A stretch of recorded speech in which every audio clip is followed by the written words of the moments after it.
Hello, Tim from Fair Play Now on the 28th of April 2023. Second video from me today because I just want to talk about something I don't normally talk about actually, but I think you'll be interested. But before we get into it, if I asked you the question, what do you think is the most valuable thing on earth? Just take a moment to have a think and just sort of reflect on what you think the most valuable object or thing or entity, whatever, is on the planet. So if you said something like whatever the largest diamond in the world, it used to be, is it the Hope Diamond? Used to be the largest diamond in the world. If you said something like that, or the crown jewels, which no doubt will get a dusting off with this coronation coming up soon, or I don't know, a huge beautiful palace somewhere, something like the Taj Mahal, or maybe Fort Knox and all of the gold in there, if they've actually got much gold left in that place, who knows. If you said anything like that, you're wrong. And I'll tell you what the most valuable thing on the entire planet is, and it's simply, and you actually own it, which might surprise you, but the most valuable thing on the planet is human time, effort, ingenuity, and creativity. Yeah, we are literally the most valuable entities on the planet, because if you think about it, if you sort of said, oh yeah, it's the largest jewel in the world, that's the most valuable thing, well, what got that jewel out of the ground, got it kind of cut, polished up, etc., and given it its value?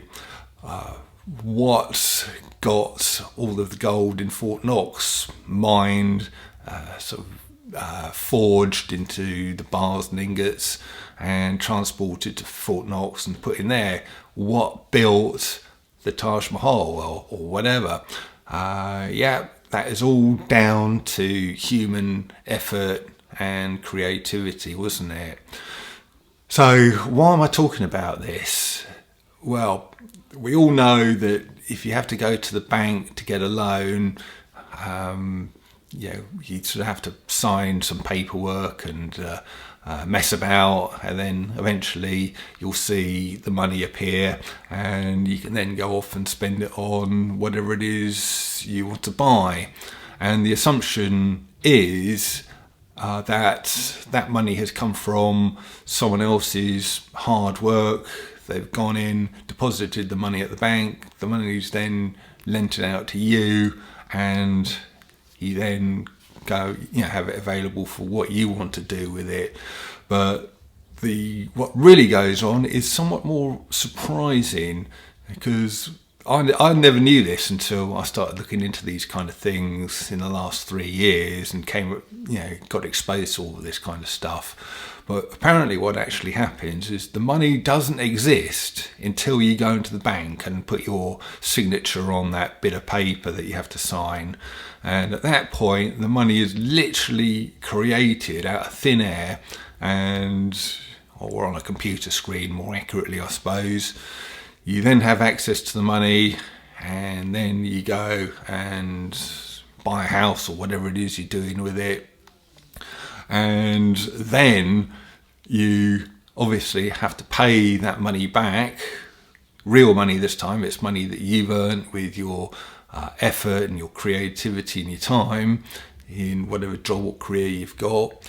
And you then pay real money back to the bank. They gave you sort of money out of thin air. You're giving them real money back, plus the interest, of course. And it's a win-win situation for them, because if you default on the loan, they then take back the house or whatever it is, which is another real physical asset. So they give you essentially nothing, Basically, what they're doing is they're taking your future earnings, sort of taking it off of you, and then going, here you go, here's your money. So that is all it is. It's just such a con, really. And that is why, basically what they're doing is they have an idea of what the average person is going to earn in their lifetime with their time and effort and creativity. They work out a figure which might be maybe £1 million, let's say. So they know that you're good for £1 million, and that you can pay that back over a number of years. So they then essentially print a little bit more money, get it out of thin air, and then they rely on you basically to generate that money through your work. So it's crazy how it works, isn't it? And that, you might think I'm just talking a load of nonsense here, but that is literally how it works. And it kind of blew my mind when I first found out this sort of thing. It's just yet another thing that just is really not what you ever thought it was. Absolutely incredible. So very fascinating. And I've got a fantastic little series for you to watch. I'll leave a link to the first one. It's actually a 10-part series.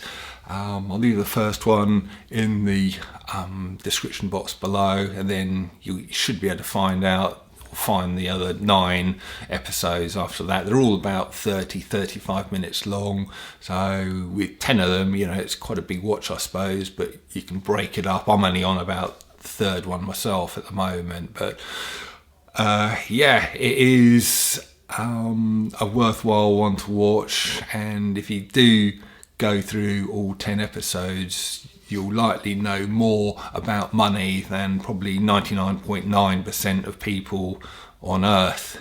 Certainly a lot more than the politicians know about it, and your sort of friends and family and etc. know about it. So yeah, it's a worthwhile one, and I think your eyes will be opened. So just a rather fascinating one I thought I'd talk about today, about money. And also the first episode of this series was talking about how gold is, obviously I'm wearing a bit of gold there with my ring, wedding ring there, and gold, the only place that gold can be created is in a supernova, which is absolutely incredible. When you sort of think however long ago it was, that gold there actually came out of an exploding star and a supernova. It's just quite incredible, isn't it, to think that that is where it came from. So that is kind of mind-blowing. And I did have a wild thought last night. I was a bit hesitant whether I should actually even mention this, but but I do have these wild thoughts, and I know most viewers like to hear my wild thoughts, so here's a little wild thought for you. What if, just supposing for 1 minute, what if the CERN Hadron Collider, is that what it's called? The thing at CERN anyway, the CERN thing in Switzerland there. What if that is just basically a big printing press? Bear with me, I know it sounds absolutely mad. You all know what this thing is, don't you? It's this underground circular thing that's been set up there in Switzerland at huge expense. It must have cost billions and billions and billions, hundreds of billions, maybe even trillions. And you have to ask yourself why. What are they going to get out of it? And I think the official story is they're hoping to find out more about physics and the physical world, trying to recreate things like the Big Bang with it and that sort of thing. But where my sort of thoughts started getting a bit off track is if they eventually recreate the Big Bang, then surely in the CERN thing, then surely recreating a supernova by comparison would be a walk in the park. And if they can recreate a supernova, then maybe they could actually make gold in there. And then that kind of makes sense why they've spent so much money without seemingly ever going to be able to, get their money back on it. Well, if they're making gold in there and then putting it out into the system, maybe that is how they're going to get their money back. And then who knows, gold will then perhaps lose its value. It won't be the sort of scarce and rare thing it is anymore if they can just make it on demand. And who knows where that will lead. Just a thought I had. Got no idea. Well, obviously it's probably almost certainly not what they're doing there, but just supposing it is. Just a wild thought, like I say, to end this on. But anyway, enough of that. I'll leave it there, and I'll let you go and watch the first episode of this series. It's a marvellous series. Can't remember the name of the guy. I'll leave his name under here somewhere, but I'll definitely leave the link to the first episode in the description box below. Let you go and do that, and I'll be back soon. Tim from Fair Play Now. Thanks for watching.